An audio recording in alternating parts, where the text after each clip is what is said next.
जय माँ पीताम्बरा, जय माँ बगलान की। आज हमारे बीच माधुरी है, पश्चिम महाराष्ट्र से।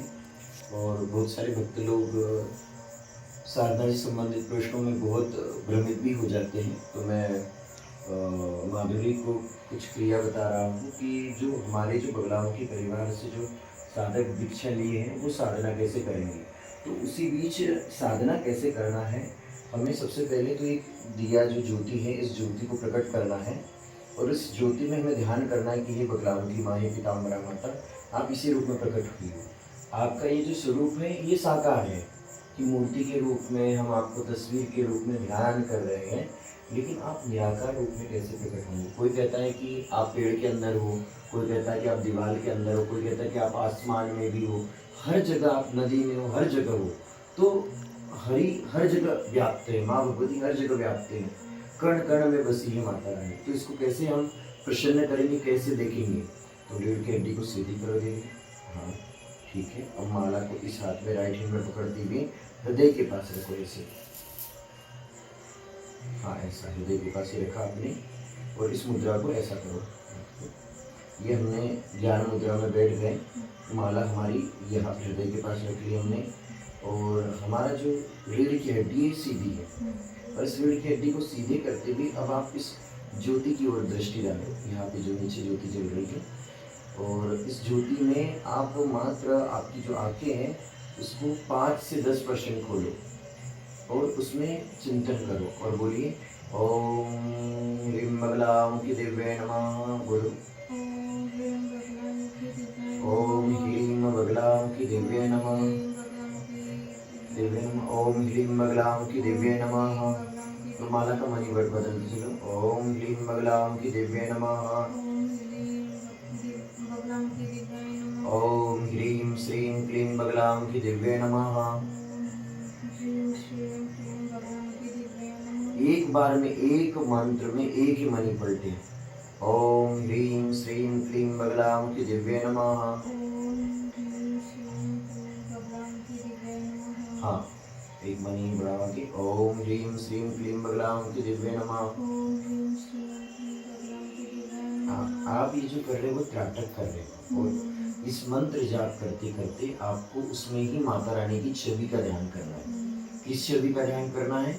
जो आपकी गुरुकुल में माता रानी विराजमान है, जहाँ पर आपके गुरु उनका ध्यान करते हैं, चिंतन करते हैं, उसी छवि को आपको इसमें बार बार लाना है। कई बार ओम ह्रीं श्रीं क्लीं बगलामुखी दिव्ये नमः, ओम ह्रीं श्रीं क्लीं बगलामुखी दिव्ये नमः। आप मंत्र जाप करते जाओ और कहीं खो जाओगे। आपको कोई अच्छा प्यारा स्वप्न दिखने लग जाएगा, कोई अच्छी अच्छी चीजें दिखने लग जाएंगी। फिर अपने मन को पकड़ के लाओ और उसको बोलो कि नहीं, मैं प्रार्थना कर रहा हूँ, मैं माँ का भज रहा हूँ। माँ से भी थोड़ा सा बोलो कि माँ मुझे क्षमा करो, मुझसे गलती हो गई, मेरा मन है ना माँ चला जाता है। तो आत्मा अजर अमर अविनाशी है। ये जो हरकत जो करेगा वो मन है, उस मन को पकड़ के लाना है। मन रूपी हाथी को हमें पकड़ के लाना है। मन के हारे हारे, मन के जीते जीत, मन ही मिलाए राम से, मन ही कराए फजित। इस संसार में वर्तमान में जितने भी गुरु हैं, उन सबसे ज़्यादा गुरुओं में सबसे ज़्यादा अगर तप किया है तो अपने बड़े गुरुदेव जी ने किया है। और बगलामुखी माँ के भी भारतवर्ष में जितने भी पीठ हैं, वहाँ माँ भगवती तो विराजमान है ही, लेकिन अगर साधकों की बात करूँगी तो आपको गुरुदेव जी प्राप्त होंगे शिवनी में। और शिवनी में ही अपना बगलामुखी मंदिर शिवनी है, जहाँ माता ज्ञानेश्वरी देवी वो स्वयं साधना करती है। उनके इतना जाप भी ब्रह्मांड में किसी ने वर्तमान समय के गुरु में नहीं किया होगा। तो भारतवर्ष का सबसे उच्चतम कोटि का गुरुकुल है अपना। चाहे माँ बगलामुखी पीठ सावंगी हो, चाहे माँ बगलामुखी पीठ सिवनी हो, चाहे माँ भगवती का तारापीठ सिवनी वाला हो, उन सारे मंदिरों के प्रचार मैंने ही किए हैं, वहीं से मैंने सीखा है और अपने गुरुकुल का प्रचार किया है। तो अपने गुरु के लिए 2 शब्द बोलने से माता रानी की महिमा का प्रचार हो सकता है। तो हमें बोलना चाहिए, हमारे गुरु की महिमा का प्रचार करना चाहिए, हमें माता रानी की महिमा का प्रचार करना चाहिए। जो जितना सम्मान देगा उतना आगे बढ़ेगा। दूसरी चीज कि अगर आज एक माला कर रहे हो, ओम ह्रीं बगलामुखी दिव्ये नमः, ओम ह्रीं बगलामुखी दिव्ये, आज एक माला कर रहे हो तो कोशिश करो कि कल 2 माला करो, फिर 3 माला करो। नहीं हो पा रहा कोई दिक्कत नहीं, कोशिश करो। और प्रतिदिन माला जाप करने से पहले प्राणायाम करना है आपको। जैसे इस मुद्रा को दबाकर, इस मुद्रा को दबाओ, माला को छोड़ दो, नासिका को दबाओ, गहरी सांस लो और ये विष्णु मुद्रा बना दो। ये दो, हाँ ठीक है। गहरी सांस लेके दूसरी नाक को दबा दो और कुछ सेकंड के लिए दोनों नाक को दबे रहने दो और फिर पहली नाक को छोड़ दो। अब इसको एक बार फिर से करो। हाँ, अब दूसरी को भी दबाओ, दूसरी को दबाओ। कुछ सेकंड के लिए कुंभक क्रिया हो गई और उसके बाद फिर फर्स्ट को छोड़ दो। हाँ, ये आपका प्राणायाम हो गया। तो इससे क्या होगा, इस थोड़ा सा ओम पवित्र वा सर्वोत्तम हो जाएगा। अर्थात कि जो तुम्हारे शरीर में जो तुम मंत्र जाप कर रहे हो उससे सबसे पहले तुम पवित्र हो गए हो, फिर पवित्रीकरण। और इसी के माध्यम से आपकी जो जब तप करोगे, तप करने का हो सकता है कि माला करी तो गर्म हो गया शरीर में बहुत ऊर्जा उत्पन्न हो गई, अग्नि तत्व लग रहा है, तो आपको क्या करना है कि प्राणायाम कर लेना है। और आपको आपकी गुरुकुल की ही माता जी का ध्यान करना है। और अगर जब अनुष्ठान करोगे आपकी माता जी, मैं आपका व्रत करना चाहती हूँ तो मैं 11 दिनों तक माँ 10-10 माला जप करूंगी, तो बढ़ते क्रम में करना है। 10-10 करना है तो 10-10 ही करते चलो, फिर 10 करोगे तो फिर 11 करे तो 11-11 करते चलना है, 12-12 करते चलना है। इस प्रकार से आपको धीरे धीरे करते चलना है। कैसा बैठने का समय हो लेकिन उठने का ना हो। और नित्य आप सुबह स्नान आदि निवृत्त होने के बाद बैठ जाओ। इसी प्रकार से अपना गुरु विग्रह नीचे हो और माता रानी का विग्रह थोड़ा सा ऊपर हो। दूसरे भगवानों को चलेगा, कोई दिक्कत। कुछ दिन तो मैं घर में मंदिर में प्रस्थापित करूंगी, जब उसके बाद पुणे चली जाऊंगी तो फिर कैसे पूजा करूंगी। जैसे बहुत सारे बच्चे ऐसे हैं, बहुत सारे साधक ऐसे हैं कि उनको पढ़ाई करना है, या आप स्कूल आप कहीं आपके हॉस्टल जाओगे, वहाँ पे पीजी में रहोगे, तो वहाँ बहुत सारी चीज़ें उपलब्ध नहीं होती हैं। तो आप आपके मोबाइल में, जैसे कि मोबाइल में ही माता रानी को जैसे ऐसे लगा लिया, डीपी 24 घंटे माता रानी के देखने दो। जब प्रार्थना करोगे तो इसमें ब्राइटनेस और वो जो डिस्प्ले जो होता है बार बार बंद चालू, उसको बंद कर दो और इस प्रकार से मोबाइल को माँ के सामने रख दो और फिर माँ की छवि को देखते हुए मंत्र जाप करो। और जब त्राटक करना है आपको, ऐसा लगे कि सब सो गए, कोई नहीं है, और या कोई कमरे में कोई नहीं है आप, तो फिर आप इसमें लाइट चालू करो, फ्लैश लाइट, और उसको समझिए कि दिया है, दिए को चलाती है सामने। और बोल बोल के करो, बोल बोल के करो, माँ की छवि को देख देख के करो। और जब भी माता के मंदिर का लाइव जुड़े तो उससे लाइव को ज्वाइन कर लो। जब गुरुदेव जी की कोई वीडियो है तो जय माँ बगलामुखी की जय माँ पीताम्बरा लिख दो, जिससे मानसिक जाप हो जाता है। माता रानी बड़ी जल्दी प्रसन्न होती है जब हम लिखते हैं।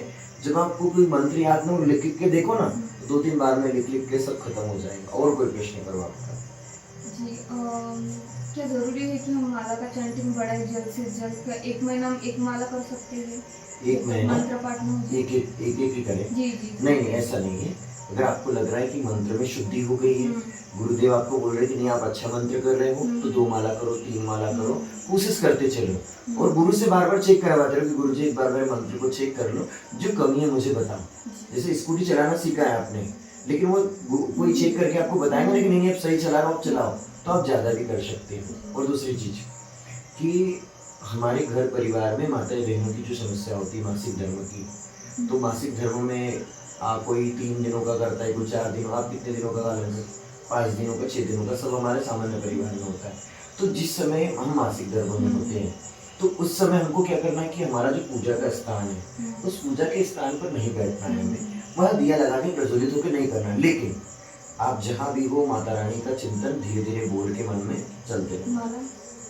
माला नहीं करना है हमको बस। लेकिन हाँ, अगर कोई मशीन है तो वो भी धीरे धीरे चलने दो। तुम्हारे पास आजकल आ गई ना इलेक्ट्रिक मशीन, तो वो धीरे धीरे बोल बोल के चलने दो। लेकिन हमको माँ की साधना नहीं करना है।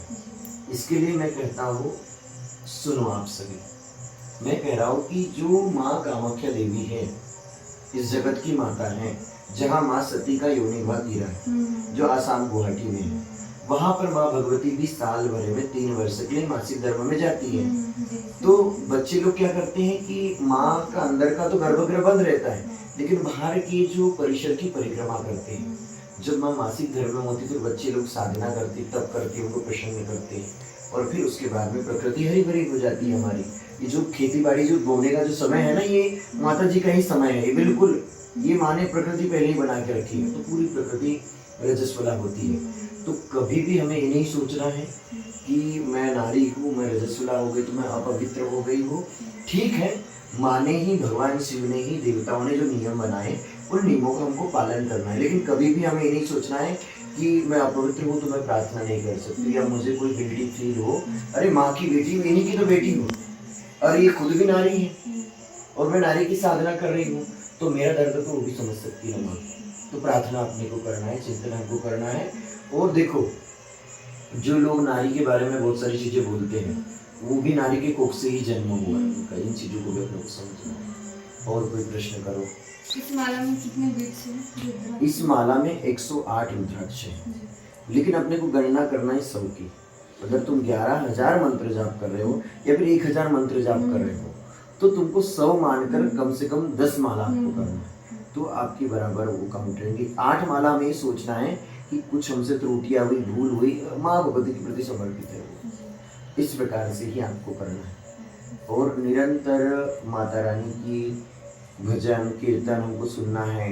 माता रानी के टीवी सीरियल में अगर विघ्नहर्ता श्री गणेश में माँ का कोई एपिसोड है, उनको सुनना है, गुरु की वाणी को सुनना है, और तभी हमारी गुरु श्रद्धा होते हुए आगे बढ़ेंगी। जब भी बिस्तर से पहले उठो तो ओम नमः शिवाय गुरुवे सच्चिदानंद मूर्ते निष्प्रपंचाय शांताय निरालंबायते। जैसे ही पैर नीचे डाला तो पृथ्वी जी का मंत्र भी हम बता देंगे। ओम पृथ्वी प्रिया धृता लोका देवी त्वं विष्णु नाम धृता त्वं च धारणा मा देवी पवित्रं कुरु च। जाग जाग मूलाधार निवासिनी,